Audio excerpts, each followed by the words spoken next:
महामंडळाचा दरवाढ संदर्भात आज सावनेर बसस्थानक या ठिकाणी शांती मोर्चा काढण्यात आलाय।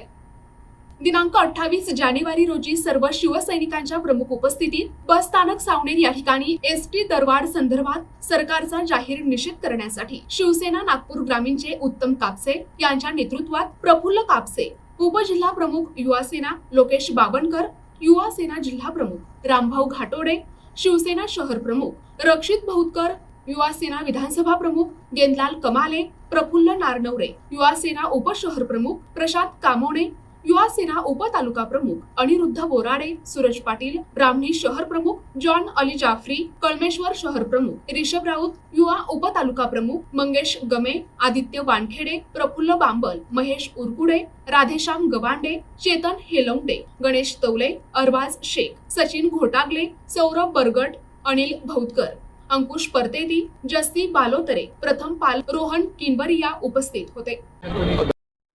सावनेर डेपोमध्ये मोर्चा आणला, काय मागणी आहे तुम्हाला तुमची वगैरे?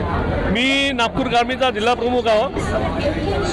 या ग्रामीण भागामध्ये ज्या जनता रोजगार हस्तकार यांच्या तिकिटीच्या ज्या दरवाढी केल्या आहे त्या दरवाढीमध्ये शिवसेना पक्षांनी या राज्य सरकारचा मुर्दाबादचा निषेध केला आहे। आणि शर्मनाकची गोष्ट अशी आहे की जे मंत्री आहे परिवहन मंत्री त्यांना सुद्धा माहीत नाही की हा GR कसा पास झाला, स्वतः स्टेटमेंट देतो। म्हणून आम्ही या राज्य सरकारचा निषेध करायला पूर्ण शिवसैनिक आम्ही एकत्र जमलेलो आहोत। प्रतिनिधी मंगेश उराडे, NTV न्यूज मराठी, नागपूर।